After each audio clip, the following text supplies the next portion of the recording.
નવતત્વ પ્રવચન નંબર 28 વિશ્વના સર્વ જીવોનું કલ્યાણ થાવ, મંગળ થાવ એવી સુંદર ભાવનાથી આજના પ્રવચનની આપણે શરૂઆત કરશું. મંગલમ ભગવાન વીરો મંગલમ ગૌતમ પ્રભુ મંગલમ સોલભદ્રાધ્યાય જૈન ધર્મોસ્તુ મંગલ શિવમસ્તુ સર્વ જગતઃ પરહિત નિરતા ભવન્તુ ભૂતગણા દોષા પ્રયાન્તુ નાશમ સર્વત્ર સુખી ભવતુ સર્વત્ર સુખી ભવતુ. વિશ્વના સર્વજીવોનું કલ્યાણ થાવ, મંગળ થાવ. એક સુંદર કથાથી આજના પ્રવચનની શરૂઆત કરશું. શુભ કાર્ય થી કેવા ફળ મળે છે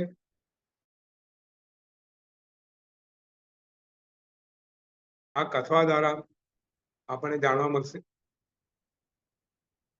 શ્રીપાળ મહારાજાના જીવનનો પ્રસંગ છે. શ્રીપાળ મહારાજા પોતે રાજના એક માણસના ટોણાથી રાજ્ય છોડી દેશ પરદેશ જાય છે. ત્યાંથી પોતાની શક્તિ આવડત એના બળે નવપદના પ્રભાવે પુષ્કળ પ્રસિદ્ધિ સિદ્ધિ મેળવી અને પાછા આવે છે. પાછા આવીને પોતાનું રાજ્ય જે પોતાના કાકાએ જીતી લીધું હતું એના પર ચઢાઈ કરે છે અને પોતે પોતાના કાકા અજીત સેન એને હરાવી દે છે યુદ્ધમાં અને પોતાનું રાજ્ય પાછું મેળવે છે. અહીંયા જે અજીત સેન જે રાજા છે પોતે યુદ્ધમાં હારી જાય છે અને ત્યાં યુદ્ધની અંદર જ પોતાને જે આઘાત લાગે છે અને એના કારણે એ સંસાર છોડી અને તેને ત્યાં દીક્ષા લે છે. દીક્ષા અદ્ભુત રીતે પાડે છે અને થોડા સમયમાં અજીત રાજા અને મુનિ જે બન્યા છે એમને અવધિ જ્ઞાન પ્રાપ્ત થાય છે. શ્રીપાળ મહારાજા એમને પોતાના રાજ્યમાં આગતા સ્વાગતા કરીને લઈ આવે છે અને પોતાના રાજ્યમાં આવ્યા પછી પોતે એક વખત અજીત મુનિ પાસે બેઠા હોય છે અને એમને પ્રશ્ન કરે છે કે હે પ્રભુ, મેં મારા જીવનમાં મેં શું એવા પાપ કર્યા હતા કે જન્મથી મારે રાજ્ય છોડવું પડ્યું, કોડિયાના હાથે રહેવું પડ્યું અને મારા આખા શરીરમાં કોડ વ્યાપી ગયો? એવા તો મેં કયા પાપ કર્યા હતા? અને અવધિ જ્ઞાની એવા શ્રી અજીત મુનિ શ્રીપાળ મહારાજને કહે છે કે શ્રીપાળ, તું તારા પૂર્વભવની અંદર એક ગામનો રાજા હતો. શ્રીકાંત તારું નામ હતું અને તારી શ્રીમતી નામની પત્ની હતી. શ્રીમતી જે પત્ની હતી એ જૈન ધર્મના રંગે રંગાયેલી હતી, પણ શ્રીકાંત રાજાને શિકારનો બહુ શોખ. એવો શોખ કે એને વ્યસન થઈ ગયેલું, શિકાર કર્યા વગર ચાલે નહીં. શ્રીમતી રાણીને આ બહુ પસંદ નહીં. એને વિચાર કરે કે આ રાજા પોતાનો પતિ આવી રીતે શિકાર, નિર્દોષ પ્રાણીઓને શિકાર કરીને ક્યાં જશે? રાજાને ઘણી રીતે સમજાવવાનો પ્રયત્ન કરે.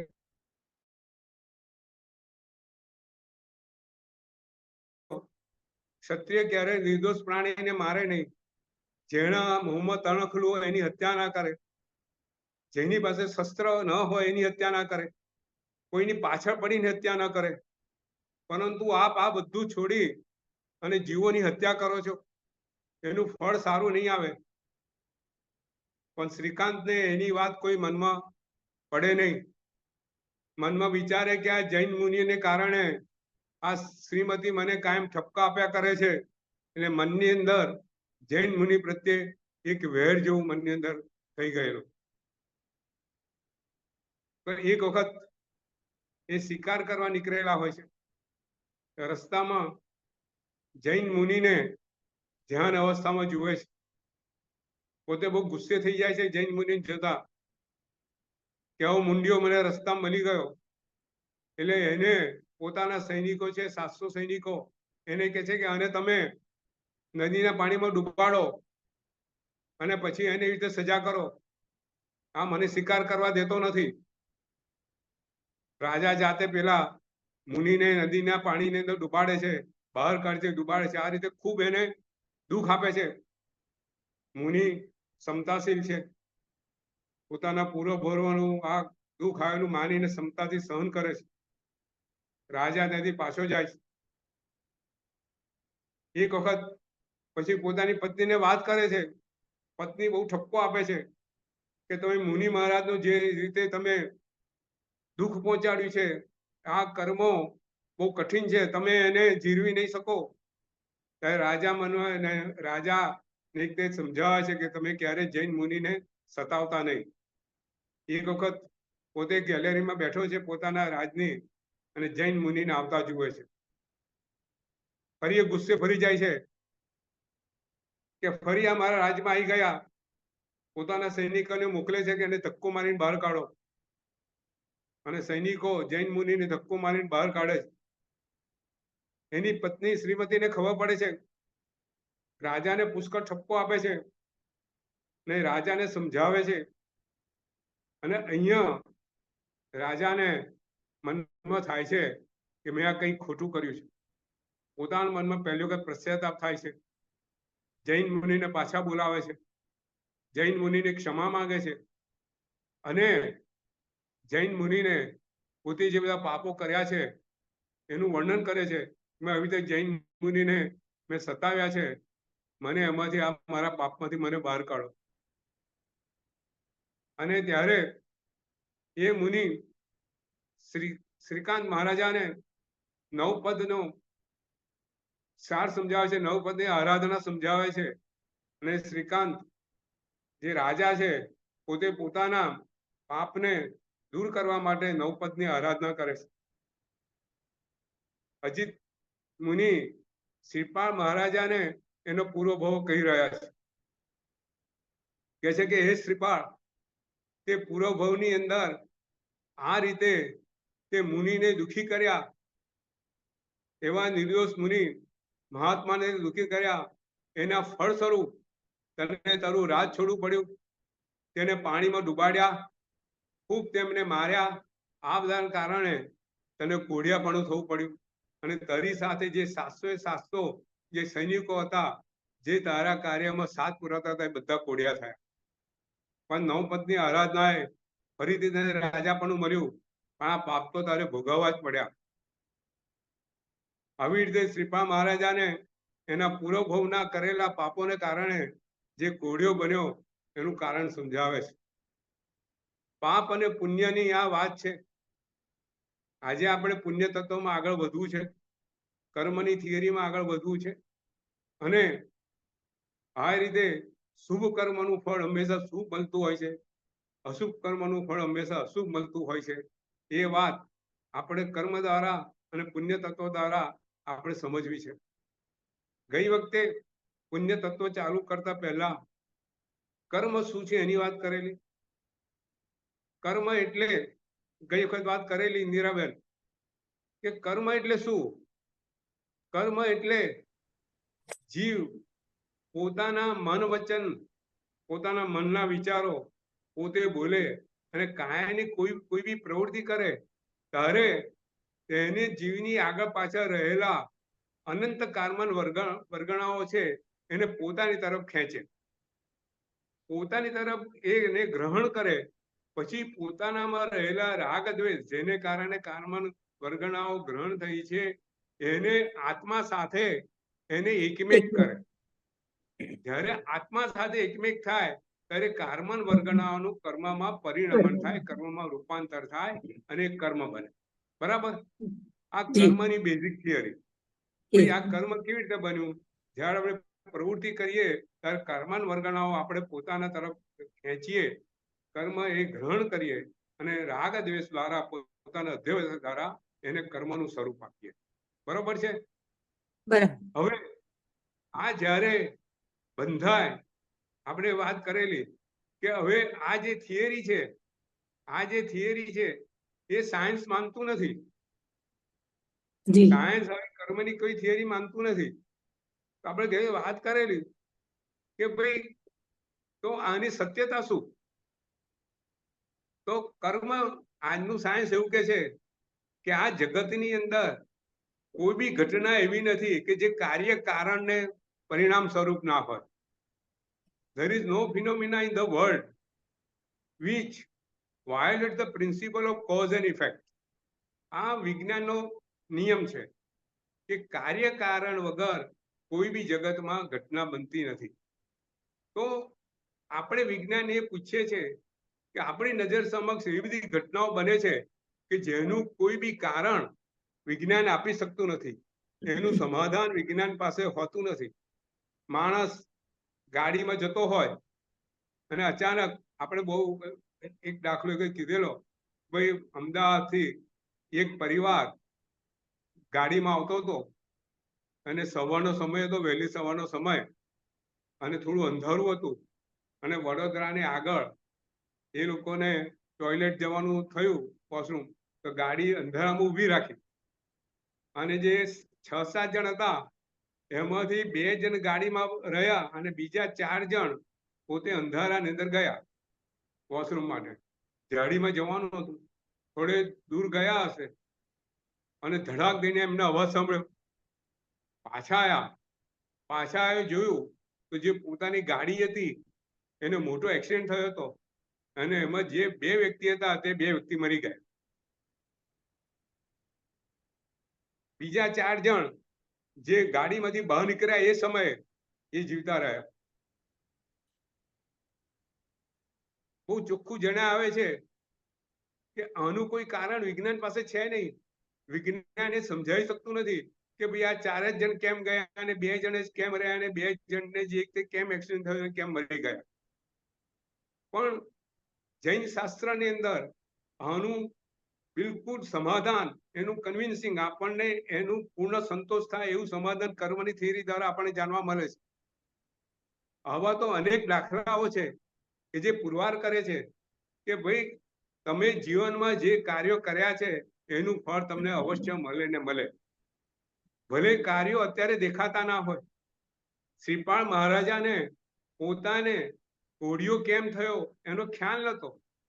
એ કાર્ય પોતે પૂર્વભાવમાં કરેલા એનું ફળ અત્યારે મળ્યું હતું એ એમને ખબર હતી નહીં અને જ્ઞાની પુરુષ દ્વારા એમને ખબર પડી.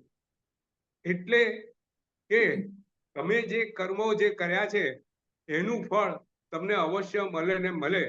અને આ રીતે કર્મની થિયરીનું સમાધાન આપણે વિજ્ઞાન દ્વારા બી જોઈ શકીએ છીએ. આજે એક વધારે સુંદર પ્રશ્ન આપણે આપણી સમક્ષ આજે મૂકવો છે કે ભાઈ જો આત્મા કેવો છે ઇન્દિરાબેન? આત્મા અરૂપી છે, બરાબર? બરાબર. હાજી. સુરેશભાઈ, આત્મા અરૂપી છે. હવે આત્માને થતું સુખ દુઃખ બી કેવું છે? અરૂપી છે, દેખાય. અરૂપી છે, બરાબર. અરૂપી છે. અને કર્મ શું છે? કર્મ પણ અરૂપી છે. કર્મ રૂપી છે. કાર્બન વર્ગણાનો બનેલો છે, બરાબર. હાજી. વર્ગણા શું છે? પૂતગળ છે. પૂતગળ કેવા હોય? રૂપી હોય. હા, રૂપી હોય. રૂપી હોય. હા, પૂતગળ અસ્થિકાય કેવું હોય? રૂપી છે. હા, બરાબર ને, રૂપી હોય ને. હાજી. કાર્બન વર્ગણાઓ એટલી સૂક્ષ્મ છે કે આપણે સૂક્ષ્મ છે એટલે દેખાતી નથી. કાર્બન વર્ગણાઓ પૂતગળ છે અને પૂતગળ હંમેશા રૂપી, બરાબર. જો આપણે પ્રશ્ન સમજીએ, આત્મા અરૂપી છે, સુખ દુઃખ અરૂપી છે અને કર્મ રૂપી છે, બરાબર. હવે બીજી વાત, રૂપીમાંથી હંમેશા રૂપી બને અને અરૂપીમાંથી અરૂપી બને, બરાબર. આત્મા અરૂપી છે એમાંથી ક્યારે ટેબલ ફોર્મ ના થાય. આત્મા અરૂપીમાંથી ક્યારે રૂપી ના બને, બરાબર.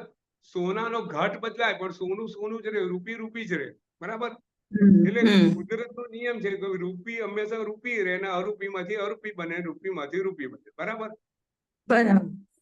હવે આ બે વસ્તુ આપણે ખ્યાલ આવી ગઈ કે આત્મા હા અરૂપી છે અને આત્મા અરૂપી છે અને સુખ દુઃખ બી અરૂપી છે અને કર્મ રૂપી છે અને કર્મ રૂપી છે. બરાબર. હવે હા પ્રશ્ન સમજો. હમ પ્રશ્ન એ છે કે જો સુખ દુઃખ અરૂપી છે અને કર્મ રૂપી છે તો કર્મથી સુખ દુઃખ કેમ બને છે? હમ ઇન્દિરાબેન, હાજી. રૂપીમાંથી જ રૂપી બનવું જોઈએ. તો હા રૂપી કર્મ છે તો અરૂપી એવું સુખ દુઃખ નું નિર્માણ કર્મ કેવી રીતે કરે છે? સુંદર પ્રશ્ન છે ને. હાજી. હા હા કર્મની થિયરી પર બેઝિક ઘા કરે છે.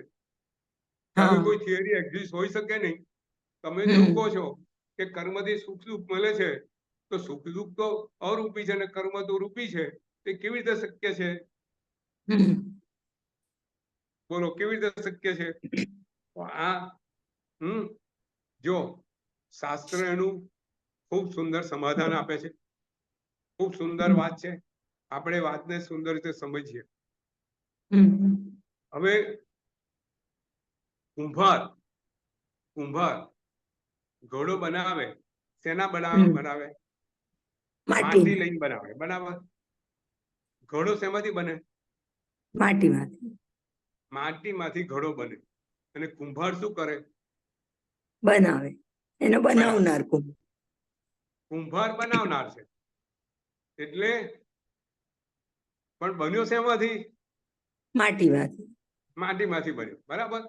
એટલે માટી રૂપી છે અને ઘડો પણ રૂપી છે. માટીમાંથી ઘડો બન્યો. બરાબર.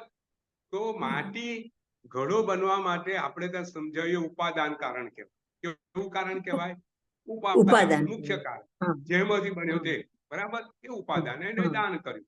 બરાબર છે. હમ સોનામાંથી ઘરેણા થયા તો સોનું શું થયું? ઉપાદાન. ઉપાદાન થયું. બરાબર. ઘરેણા. હમ બરાબર. હમ ટેબલમાંથી અને લાકડામાંથી ટેબલ બન્યું તો લાકડું શું થયું? ઉપાદાન. ટેબલ માટેનું ઉપાદાન કારણ. હવે કુંભાર શું થયો? કુંભાર એ નિમિત્ત કારણ છે. નિમિત્ત કુંભાર કારણ. બનાવનાર છે. એ કુંભાર ને તો બીજો કુંભાર, ત્રીજો કુંભાર, કોઈ બી માણસ એ નિમિત્ત બન્યો. ઘડો બનાવવા માટે નિમિત્ત કોણ બન્યું? નિમિત્ત ઘડો બન્યો બનાવવા માટે કુંભાર. નિમિત્ત કોણ બન્યું? કુંભાર બન્યો. બરાબર. હા હા ઇન્દિરાબેન, જી જી. તો કોઈ બી કાર્ય માટે બે કારણ થયા. કયા કયા? એક ઉપાદાન ઉપાદાન કારણ કારણ અને એક નિમિત્ત કારણ. નિમિત્ત કારણ. બરાબર. હા બરાબર. જી. તો આત્મા સુખ દુઃખ કોને થાય છે? આત્માને થાય છે. આત્મા. તો સુખ દુઃખ અરૂપી છે. તો આત્મામાંથી સુખ દુઃખ એ બી અરૂપી છે. તો આત્મા શું થયો? સુખ દુઃખ માટેનો ઉપાદાન છે. ઉપાદાન કારણ બન્યું ને. હા. સુરેશભાઈ, આત્મા એ સુખ દુઃખ માટેનું ઉપાદાન કારણ બન્યું. આત્માને સુખ દુઃખ થાય તો કર્મ શું બન્યું? નિમિત્ત કારણ. નિમિત્ત કારણ બન્યું. તો કર્મ એ નિમિત્ત છે. જો સમજાવો. ભગવાન મહાવીર સ્વામીને ગોવાળિયાએ એમને પગે ખીર સાધી. બરાબર. જી. એમના કર્મ ઉદયમાં આવ્યું તો કર્મ એમને દુઃખ માટેનું નિમિત્ત કારણ બન્યું. બરાબર. હા હા બરાબર. હવે આ બરાબર. પરમાત્માના આત્માને એને દુઃખ થાય છે? થાય છે? ના, નથી થતું. નથી થતું. કારણ કે ગમે તે કર્મ નિમિત્ત છે પણ આત્મા જે છે એ પોતે સુખ દુઃખમાં લપેટાતો નથી. કર્મના નિમિત્ત ઉપર પોતાને ઘસેડતો નથી. એટલે એ નિમિત્ત કારણ હોવા છતાંય ભગવાનને સુખ દુઃખ થતું નથી. કારણ કે ઉપાદાન આત્માની અંદર સુખ દુઃખનો ભાવ નથી. બરાબર. ઇન્દિરાબેન, સુરેશભાઈ, શું કીધું? ઉપાદાન આત્મામાં? આપ શું આત્માનું જે બોલ્યા? ઉપાદાન છે આત્માની અંદર હા સુખ દુઃખ થતું નથી. હા બરાબર. હા પરમાત્માને કર્મ આવ્યો હોવા છતાં ભગવાનની નજર ક્યાં છે? કર્મ. આ મારું કર્મ છે એ નિમિત્ત કારણ છે. ગોવાળિયા અને પૂર્વ ભવની અંદર મેં કંઈક પાપ કર્યું છે, એની સજા ભોગવી રહ્યો છું, આ મારી કર્મ નિર્જરાનું કારણ છે, એવો વિચાર કરીને ભગવાનનો આત્મા આ દુઃખ હોવા છતાં પોતે દુઃખની અંદર રહેતો નથી, પોતે પ્રસન્નતામાં રહે છે. તો આત્માનું કર્મ નિમિત્ત હોવા છતાં આત્માને સુખ દુઃખ થતું નથી, કારણ કે સુખ દુઃખ એ આત્માનું ઉપાદાનનું કારણ છે. બરાબર? ક્લિયર ઇન્દિરાબેન? થોડુંક અઘરું લાગે આપણા માટે, આપણે આવું કેમ નહીં કરી શકીએ એમ. હા, એ બરાબર છે. એવું જો હોય તો કારણ આપણે બી કે એવું જ થવું આપણે જોઈએ ને. ખૂબ ખૂબ સુંદર વસ્તુ, આપણો જીવ છે ને હજુ નિમિત્તવાસી છે. હા હા આપણે બધા નિમિત્તથી પોરોવાઈ જઈએ છે. દાખલા હા તરીકે આપણને કેરી બહુ ભાવે છે જી અને કોઈની ઘેર ગયા, આપણને જમવા બોલાયા, ઉનાળાનો હા સમય છે, ગરમી જી છે, અને આપણને એવું હતું કે આપણને કેરી ખવડાવશે. પેલા ભાઈએ બી બરાબર. કીધેલું કે ભાઈ હમ તમે આવો, કેરીની સિઝન છે. પણ હા બન્યું જી એવું કે ભાઈ કેરી લાયા નહીં, હા તો શું થાય? હા આત્મામાં હે? ચાલુ થઈ જાય, આપણું આંદોલન ચાલુ થઈ જાય. હા, આપણને કેરી કેરી એ નિમિત્ત છે, બરાબર કે નહીં? નિમિત્ત. હા હં? કેરીથી સુખ કે દુઃખ થવું એ આપણા પર આધાર છે. અને હમ ત્યાં સુંદર કેરી મૂકેલી હોય અને હાફૂસ કેરી તપેલી ભરીને મૂકી હોય, કીધું કે તમે જેટલી ખાઓ એટલી ખાજો, આજે પેટ ભરીને ખાજો, એકલી કેરી જ ખાવાની છે, તો આપણે આનંદ થઈ જાય. તો હમ આપણો જીવ આ બધા નિમિત્તવાસી છે. આપણે નિમિત્તોથી આપણે સુખ અને દુઃખનો અનુભવ કરીએ છીએ. બરાબર?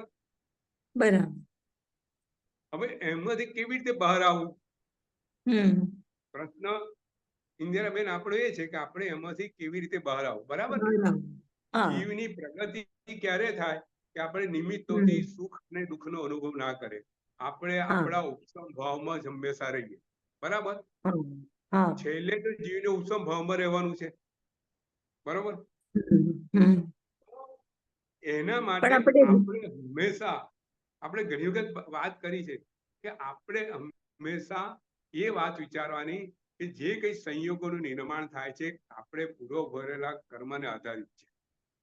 એક વખત આ દ્રષ્ટિ આપણી અંદર બેસી જાય, આ સમજ આવી જાય, ત્યારે ક્યારેક બી સારું મળે કે ખરાબ મળે, આપણે એવું વિચારે કે મારા કર્મને આધારિત છે, એટલે આપણે એની અંદર રતિ કે અરતિ, આપણે એની અંદર લપોટાઈ ના જઈએ. બરાબર? એમાં આપણે બરાબર. લપોટાઈ જવાનું નથી, આપણા મનને એની અંદર ભેળવવાનું નથી. બરાબર ઇન્દિરાબેન? હમ બરાબર છે, પણ આવું થતું નથી. થતું આપણે નથી તરત જાગૃતિ, બરાબર છે, એટ અ ટાઈમ આપણે આપણે કરવું હંમેશા હોય. જાગૃતિ કેળવવી જોઈએ. આવું બને કે તરત મનને સજાગ કરી દેવાનું, કશું ખોટું મન તું જાગ્રત થઈ જા, મનને કહેવાનું તું જાગ્રત થા. એને માટે આપણે રોજ 12+4 ભાવનાઓનું ચિંતન કરવાનું. બરોબર છે? હમ હું ઘણી વખત બરાબર. કહું છું કે હમ આપણા આત્માની અંદર જે સંસ્કાર પડેલા છે, સંસ્કાર કોણ તોડશે? આ સંસ્કાર છે કે નિમિત્તવાસી આપણે છીએ, સહેજમાં સુખી ને સહેજમાં દુખી, એ તોડવા માટે એક જ વસ્તુ છે કે આપણે જે 12+4 ભાવના જે બતાવેલી છે, એનું સતત ચિંતન અને હંમેશા આત્માની સતત જાગૃતિ, એ આપણને આ બધા નિમિત્તની અંદર પરોવાઈ દેશે નહીં. આ 9 તત્વો જાણવાનું કારણ જ એ છે. પુણ્ય તત્વો જાણવાનું કારણ શું? પાપ તત્વો જાણવાનું કારણ શું? કે આપણે જાણીએ કે આ તત્વોથી, આ પુણ્યથી આપણે શુભ કર્મ બાંધીએ છીએ, પાપ ખોટા કાર્ય કરીએ તો અશુભ કર્મ બાંધીએ છીએ, અને આપણે તોડવાના છે, એના માટે આ તત્વો જાણવાની જરૂર છે. બરાબર છે? બરાબર. હા, હાજી. બરાબર. તો હમ આપણે જરા આ કર્મની થિયરીને આજે સહેજ આપણે આગળ લઈ ગયા કે ભાઈ કર્મ રૂપી છે, પણ સુખ દુઃખ ભલે અરૂપી છે. કર્મ નિમિત્ત કારણ છે, એ નિમિત્ત કારણમાં આપણે ક્યારેય આવવું નહીં. બરાબર છે? હવે જો બીજો એક પ્રશ્ન છે, બહુ સુંદર પ્રશ્ન છે. આ પ્રશ્ન એટલા માટે લઉં છું કે આપણે કર્મની થિયરીને બરાબર સમજીએ. તો જેથી પુણ્ય તત્વો પાપ તત્વો આપણને બિલકુલ સમજમાં આવી જાય. જો પ્રશ્ન એ છે કે રૂપી એવું કર્મ અરૂપી એવા આત્માને અસર કેમ કરે છે? હા બરાબર. જો કે આપણે આ વાત એમાં તમારા પ્રશ્નનો જવાબ આવી ગયો છે, પણ મારો પ્રશ્ન છે કે રૂપી એવું કર્મ અરૂપી આત્માને અસર કેમ કરે છે? અસર એટલા માટે કરે છે કે આત્મા રૂપી એવા કર્મ એવા સંયોગોની પાછળ જાતે ભોળવાય છે. જો દાખલા તરીકે કોઈ માણસ દારૂ પીએ, દારૂ એને પીધો તો એનું માનસિક સંતુલન ગુમાવી દે. પુષ્કળ પીએ તો એને ખબર ના પડે ને પોતે ક્યાં છે, પોતે શું છે. એટલે દારૂ શું છે? રૂપી છે. એ રૂપી એવો દારૂ આત્માને અસર કરી કે નહીં? કરી ને. તો રૂપી એવી વસ્તુ આત્માને અસર કરે છે કારણ કે આત્મા એમાં પરોવાય છે. બરોબર છે. આપણે આ જુદી રીતે વાત કરી, આ વાત આ પ્રશ્ન લઈ લીધો. હવે આપણે આગળ વધીએ. જયારે આજે આગળ વધવું છે કે ભાઈ જ્યારે આ કાર્બન વર્ગણાઓ આત્મા સાથે રાગ અને દ્વેષથી બંધાય છે, એ સમયે કર્મની 4 વસ્તુઓ નક્કી થાય છે. બરોબર. કઈ રીતે વાત કરેલી? કઈ 4 વસ્તુ નક્કી થાય? એક તો એની પ્રકૃતિ, સ્થિતિ, ત્રીજું એનો રસ અને ચોથું એના પ્રદેશ. તો આજે આપણે એની પ્રકૃતિ પર વાત કરવી છે કે ભાઈ પ્રકૃતિઓ જે કર્મ જે બંધાય ત્યારે એની કઈ પ્રકૃતિઓમાં એનું વિભાજન થાય એ સમયે એની વાત કરવી છે. તો પહેલા સમજી લઈએ કે આત્મા ની પ્રકૃતિઓ કઈ કઈ. બરાબર છે. તો આપણે ખબર પડશે કઈ પ્રકૃતિ જાય અને કેવી રીતે એનો ફેરફાર થાય. બરોબર છે. તો આત્માના ગુણો કેટલા, ઇન્દિરાબેન?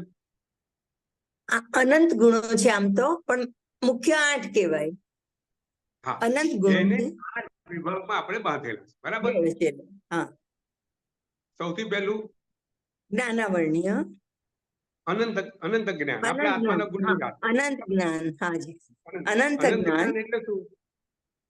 કે આત્માને લોકાકાશમાં જેટલા પદાર્થો છે એના સર્વકાળના ભૂતકાળ ભવિષ્યકાળના જેટલી અવસ્થા છે એનું જાણવાની શક્તિ એ અનંત જ્ઞાન. ઇન્દિરાબેન બરાબર.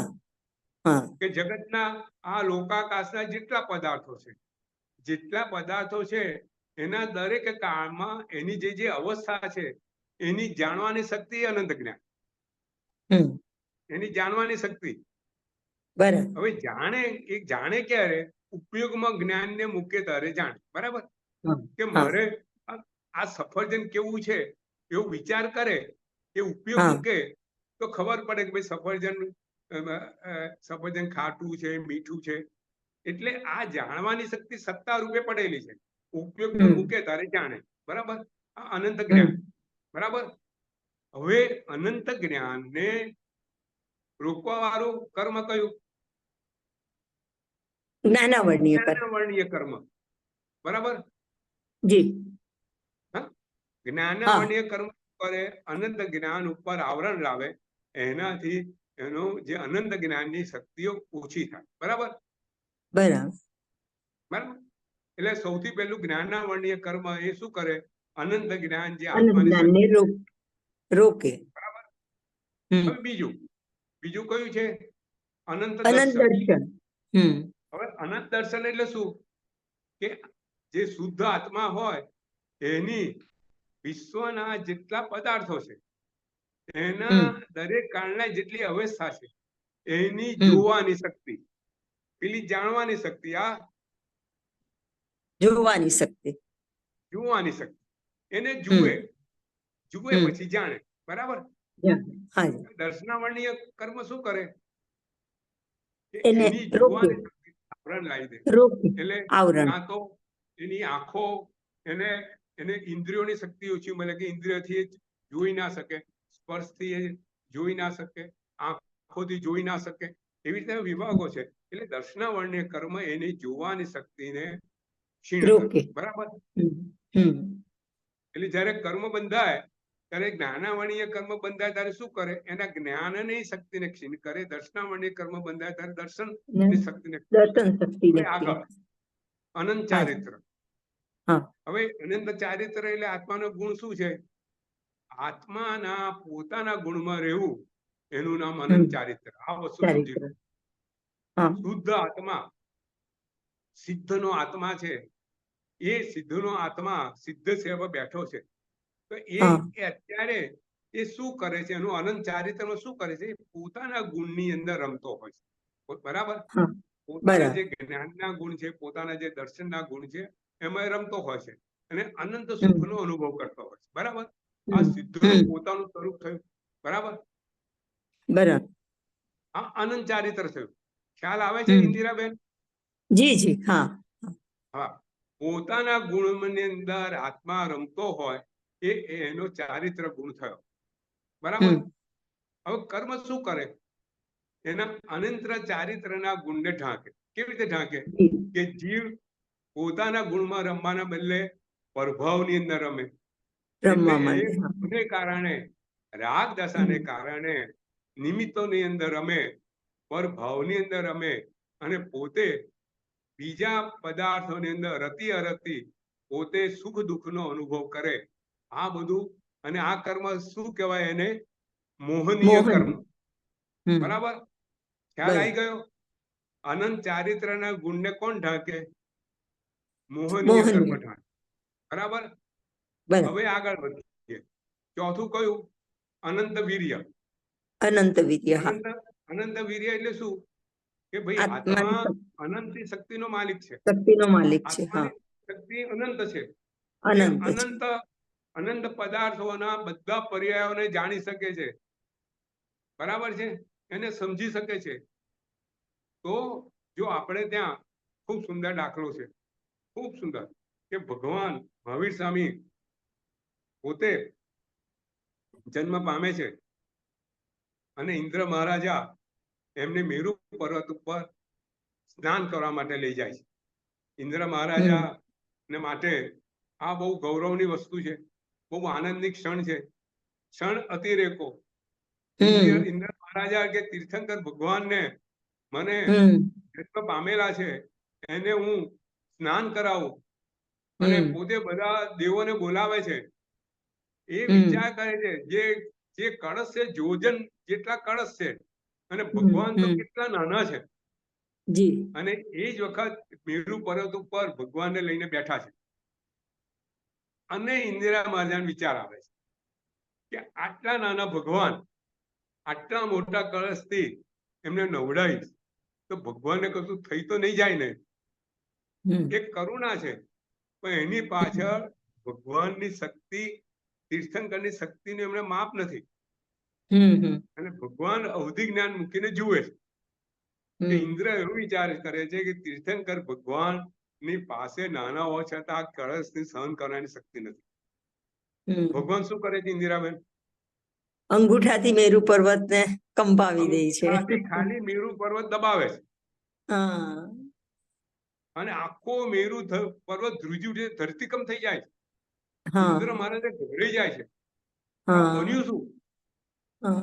અને પોતે પોતાનું જ્ઞાન મૂકે છે. અવધિ જ્ઞાન, એ અવધિ જ્ઞાની છે ને ઇન્દ્ર મહારાજા. પોતે જ્ઞાન મૂકે છે અને પોતે જુએ છે કે ભગવાને પોતાનો અંગૂઠો મેરુ પર્વત ઉપર દબાવ્યો અને આખો મેરુ પર્વત ધ્રુજી ઉઠ્યો. એટલે પોતે જે કરેલી ભગવાન વિશેની જે અવમાનના, પોતે ભગવાનની શક્તિ વિશે જે શંકા ઉઠાઈ, એનું પરિણામ સ્વરૂપે જુએ છે અને પોતાની ભૂલનું ભાન થાય. આપણે કહેવાનું શું છે કે ભગવાન ને અંગૂઠાની અંદર આટલી શક્તિ હતી. કેવી રીતે શક્તિ હતી? આ તીર્થંકરની શક્તિ છે. એની તીર્થંકર નામ કરવા દ્વારા પોતે જે શક્તિ આત્માની પ્રાપ્ત કરેલી, એના દ્વારા એને આ અંગૂઠો. એટલે કહેવાનું શું કે આત્મામાં અનંત શક્તિ છે. હવે એ અનંત શક્તિને કોણ રોકે છે? કયું કર્મ રોકે છે? અંતરાય કર્મ, બરાબર. આપણી પાસે અનંત શક્તિ છે. આપણે એક હંસરત્ન મહારાજ સાહેબ 180 દિવસનો ઉપવાસ કરી શકે, બરાબર? તો આપણે અઠવાડિયાનો ઉપવાસ ના કરી શકીએ? કરી શકે. હા, કોણ રોકે છે? આત્માની અંતરાય કર્મ આપણું અંતરાય પૂર્વભાવનું અંતરાય કર્મ એ આપણે તોડવાનું કાર્ય કરવું, બરાબર? આપણે દાન કેમ નથી આપતા પૈસા હોવા છતાં? દાનાંતરાય કર્મ નડે આપણને. બરાબર છે. બરાબર. તો આવા બધા કર્મો આપણને આત્માને લાભ લેતા રોકે છે. એટલે આ બધા અંતરાય કર્મો છે જે આપણી અંદર રહેલી અનંત શક્તિને રોકવા. બરાબર છે. હવે 4 થયા, પછી 5મું આત્માનું અવ્યાભાસ. આત્મા શુદ્ધ આત્મા હંમેશા શેમાં હોય છે? હંમેશા સુખમાં સુખમાં હોય છે. એની સુખની માત્રામાં કોઈ લેશ માત્ર ક્યારેય ફેરફાર થતો નથી. અનંત સમય સુધી જે સિદ્ધ આત્મા છે પોતે પોતાના ગુણમાં રમણ કરતો સુખમાં રહેવાનું, બરાબર? હવે આ આત્માના સુખને, અવ્યાભાસ સુખને કોણ રોકે છે? વેદનીય કર્મ. કયું સુખ? વેદનીય કર્મ. બરાબર. જો વેદનીય કર્મના 2 વિભાગો, સાતા અને અસાતા. અસાતા વેદની આપણને દુઃખ આપે અને સાતા વેદની આપણને સુખ આપે, બરાબર? બરાબર. એટલે અવ્યાભાસ સુખને રોકવા વાળું વેદનીય કર્મ. આગળ જઈએ. આત્માની સ્થિતિ કેવી છે? આત્મા સિદ્ધ થયા પર કેટલો સમય રહેવાનો? અનંતકાળ. એટલે અક્ષય સ્થિતિ છે. એક વખત આત્મા શુદ્ધ થાય પછી ક્યારેય એ આત્મા ફરીથી અશુદ્ધ બને નહીં અને સંસારના ચક્રમાં ફરીથી આવે નહીં, બરોબર? આ વસ્તુ સમજી લેવાની કે જે શુદ્ધ આત્મા છે એ ક્યારેય અશુદ્ધ બને નહીં. જો શુદ્ધ આત્મા અશુદ્ધ બનતો હોય તો શુદ્ધ બનવાની જરૂર ક્યાં રહી? બરાબર. શુદ્ધ બનેલો આત્મા ક્યારે ફરીથી નવા કર્મ બાંધે નહીં. પોતાની આત્મદશા જેવી હોય કે પોતે કોઈ બી કર્મ, પોતાને શરીર બી ના હોય, સમજો, અને પોતાનો ઉપયોગ હંમેશા ગુણમાં રમતા હોય, એ ક્યારે કોઈ બી નિમિત્ત કે સંયોગોમાં એનો આત્મા ક્યારે લપેટાય નહીં, એટલે નવા કર્મો બાંધે નહીં અને પોતાની જે શુદ્ધ અવસ્થા છે, સુખની અવસ્થા છે, અવ્યાભાસ સુખની અવસ્થામાં રહે, બરાબર? અરે એની સ્થિતિમાં રહે, બરાબર? અક્ષય સ્થિતિમાં રહે, બરાબર છે. હવે અક્ષય સ્થિતિને રોકવાનું કર્મ કયું? આયુષ્ય કર્મ. Very good. આયુષ્ય કર્મ શું કરે છે? એની સ્થિતિ નક્કી કરે છે. ભાઈ દેવ ગતિમાં તું આટલો સમય રહીશ, પછી તું મનુષ્ય ગતિ આવીશ, મનુષ્ય ગતિમાં આટલો સમય રહીશ. એટલે એની જે અક્ષય સ્થિતિને રોકવાનું કાર્ય શું કરે છે? આયુષ્ય કર્મ, બરાબર? હવે આત્મા રૂપી કે અરૂપી? આત્મા રૂપી કે અરૂપી? અરૂપી. બરાબર. અરૂપી આત્માને રૂપી બનાવવાનું કાર્ય કોણ કરે છે? નામ કર્મ. બરાબર છે.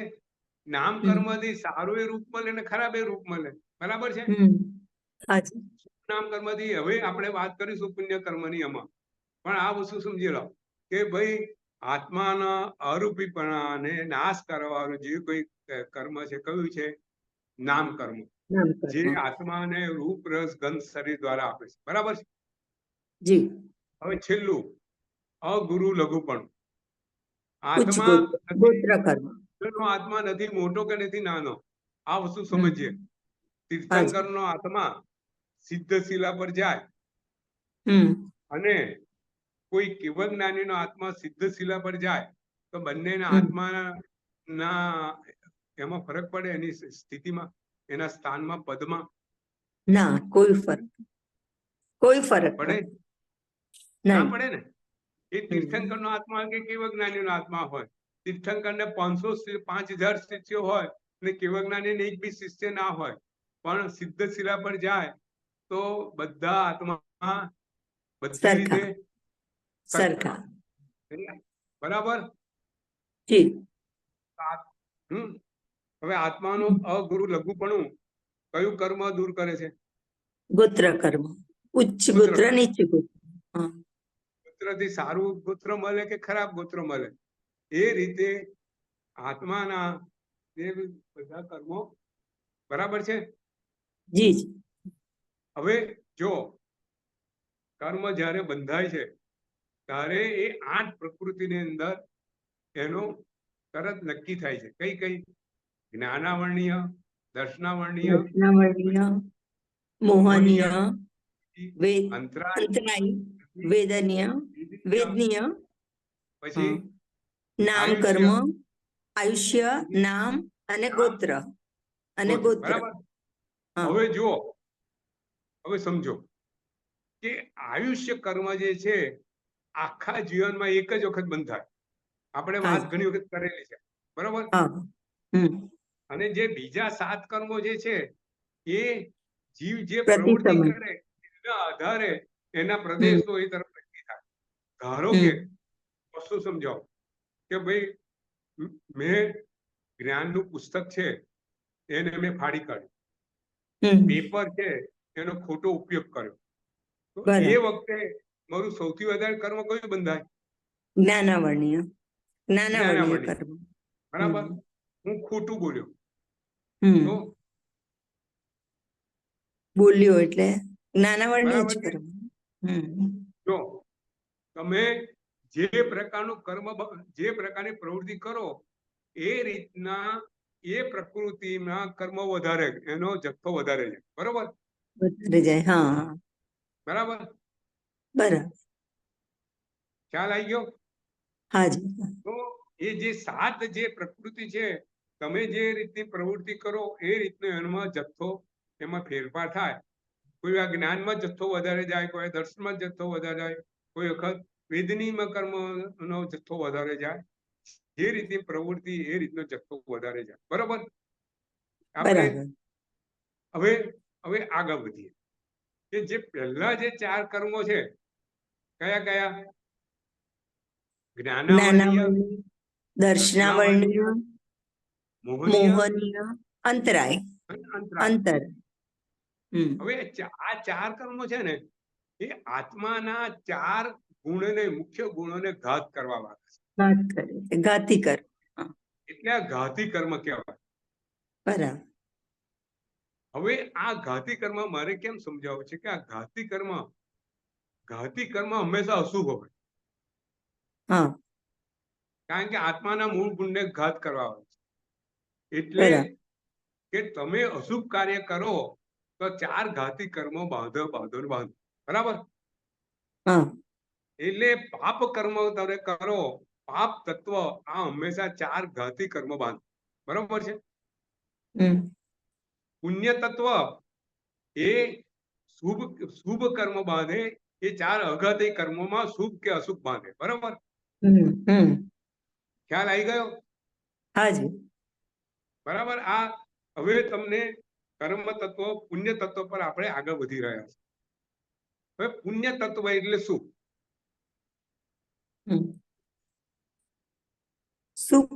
પુણ્ય તત્વ એટલે જે આત્માને પોતાની મલિનતા દૂર કરે, આત્માને શુભ બનાવે, શુભમાંથી શુદ્ધ તરફ લઈ જાય, એ પુણ્ય તત્વ.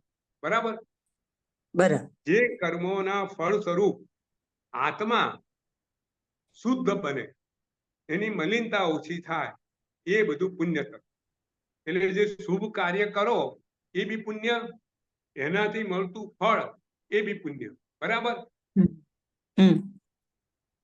તમે એક માણસ જીવની હિંસા કરે, એ શું થયું? કોઈના જીવને દુઃખ આપ્યું, અશુભ કાર્ય થયું, પાપ કરવા થયું. અને બીજો જીવ એક જીવને દાન આપે, એને ખાવાની જરૂર છે એને ખાવાનું આપે, એને પૈસાની જરૂર છે એને પૈસા આપે, અને જીવને આ રીતે બીજા જીવને સુખ આપે, એ શું થયું?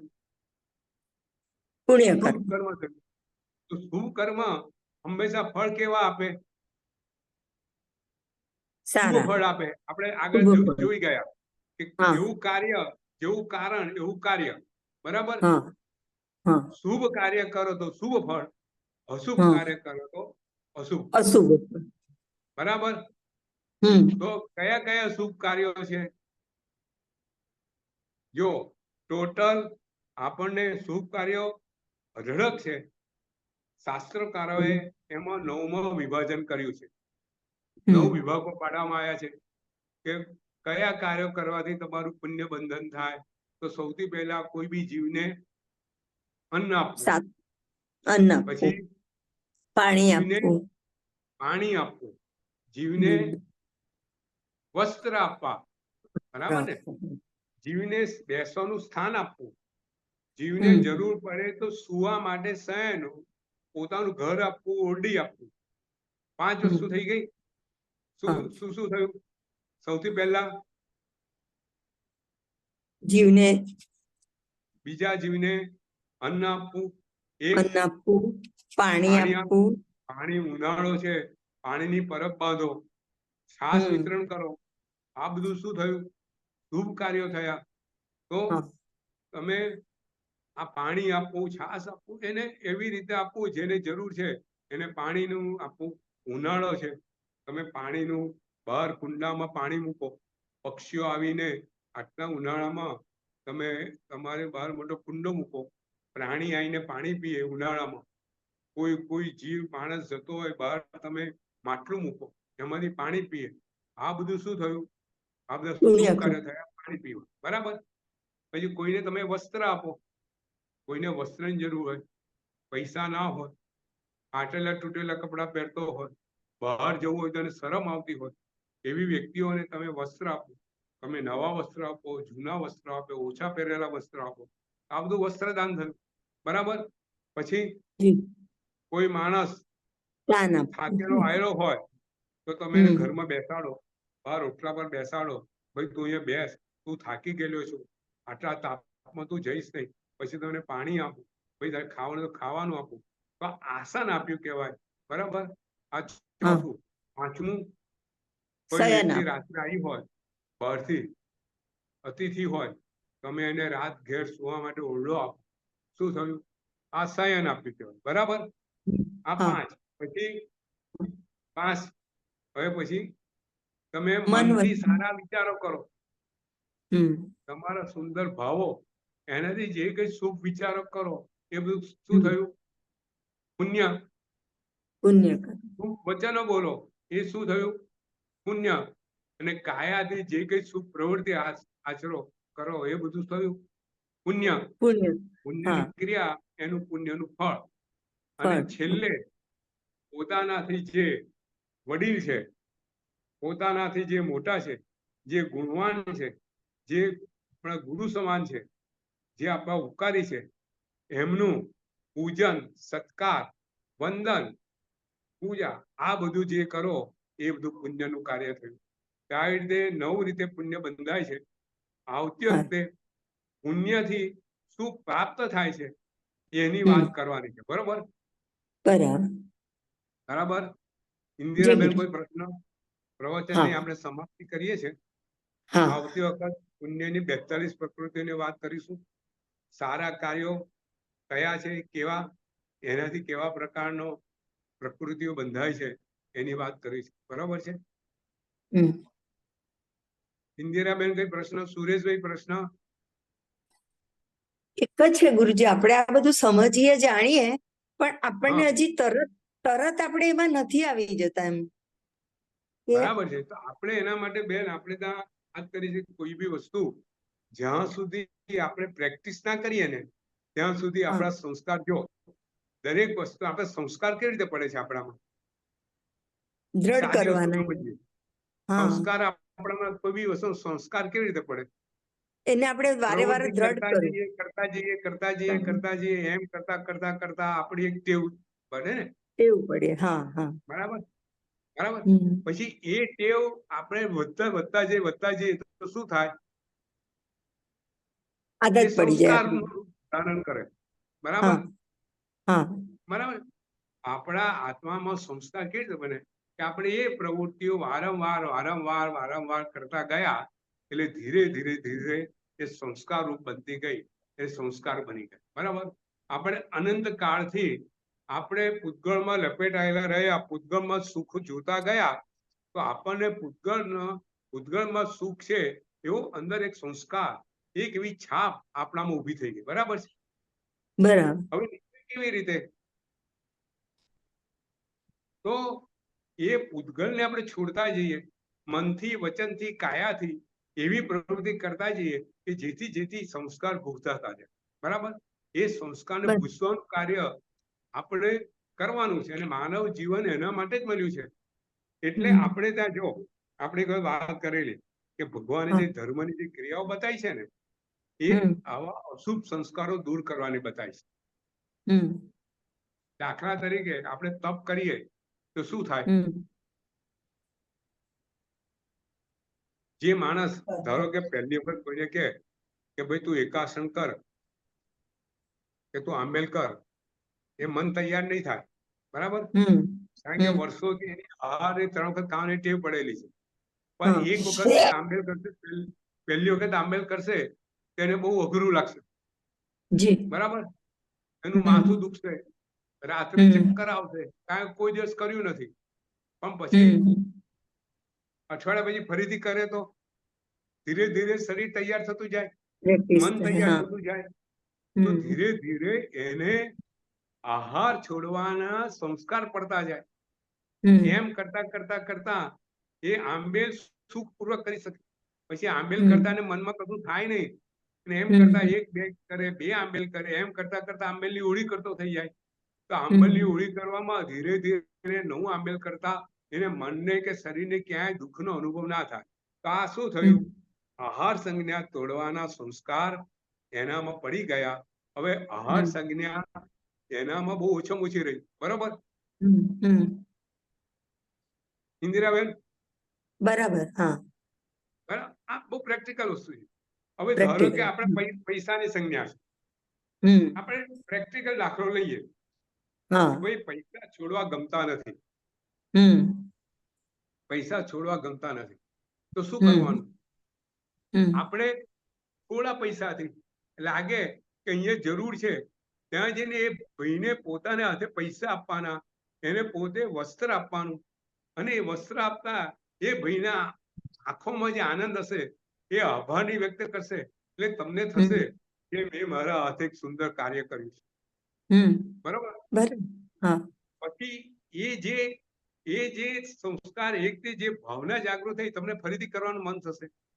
એટલે તમને ફરીથી કરતા કરતા કરતા કરતા કરતા એક વખત એવો આવશે કે તમને પૈસા છોડતા આનંદ થશે, તમને પૈસા છોડવાનું મન થશે કે આટલા પૈસા મારે શું કરવા છે, આ પૈસા લઈ જઈને હું ક્યાં જવાની છું. એક સમજ ડેવલપ થશે અને તમે પૈસાનું દાન કરતા થઈ જશો. બરાબર છે? આજે કેટલાય લોકો આજે વસ્તુપાત તેજપાડે આવા સુંદર દેરાસરો બાંધ્યા, વિમળ શાહ મંત્રી આટલા સુંદર દેરાસર બાંધ્યા, સજ્જન મંત્રી કેટલા દેરાસર બાંધ્યા. આજે બી જોઈ રહીએ છે કે શ્રાવકો અઢળક પૈસાનું દાન જૈન ધર્મમાં પોતે કાં તો ઉપાસ રહે, કાં તો સાધર્મિક પાછળ, કાં તો દેરાસર પાછળ, કાં તો સાધુને બૈયાવજ પાછળ કરી રહ્યા છે. કારણ શું? એમને આ બધી વસ્તુનું મહત્વ સમજાય છે કે આ પૈસા ભેગા કરવા માટે નથી. પૈસાનું દાન કરીશ તો પૈસા એ મારા પુણ્યનું કારણ બનશે, જે મારી સાથે આવશે. પૈસા સાથે આવશે કે પૈસાથી કરેલું દાન તમારી સાથે આવશે? ઇન્દિરાબેન? દાન સાથે આવશે. પૈસાનું દાન સાથે આવે તો આપણામાં શું થાય? પૈસા છોડવાનું મન થાય ને? પછી થાય. હા, તો આપણે આ રીતે દરેક વસ્તુમાં પ્રેક્ટિસ પાડવાની છે. એટલે આપણે ત્યાં દાન, શીલ, તપ અને ભાવ 4 ધર્મ કીધેલા છે. બરાબર? આ 4 ધર્મ કરીએ એટલે આપણા આ બધા સંસ્કારો તૂટે, અને આપણા સંસ્કાર તૂટતા જાય એટલે આપણા આત્માની પ્રગતિ થતી જાય. બરોબર ઇન્દિરાબેન? બરાબર. આ પ્રશ્ન વધારે બી બહુ સુંદર પ્રશ્ન છે. દાન, શીલ, તપ અને ભાવ એ ધર્મ શું છે એની બી આપણે વાત કરીશું. પણ આ રીતે આપણે ટેવ પાડતા જવાની. જેમ નાનકડું બાળકડું એકડો પહેલા ઊંધો કરે, પછી હાથ પકડીને ઘૂંટે, પછી હાથ પકડીને ઘૂંટાવતા ઘૂંટાવતા એક વખત એવો આવે એકડો જાતે લગતો થઈ જાય, અને એક વખત એવો આવે ગણિતના બધા અંકો જાતે લખતો થઈ જાય અને હમ અંક ગણિતમાં એક્સપર્ટ થઈ જાય. બરોબર? બરાબર. બરાબર. આ સીધી પ્રેક્ટિકલ વસ્તુ છે, આપણે જીવનમાં એ ઉતારવાની. બરોબર છે? બરાબર. હા બહુ સુંદર. હવે નવકાર ગણીએ. હા. નમો હરિહંતાણમ, નમો સિદ્ધાણમ, નમો આયરાણમ, નમો વજ્જાયાણમ, નમો લોએ સુપસાહુણમ, યસો પંચન મુક્તારો સુપપાવપણાસનો, મંગળાનંદ ચ સુભ્યસિમ પરમમ હરિ મંગલ. જેના જ્ઞાન જે કઈ બોલાવે તે સબ મનથી વચનથી કાયા મિથ્યામિ. સૌને પ્રણામ. મિચ્છામિ દુક્કડમ. અસ્મિતાબેન મિચ્છામિ.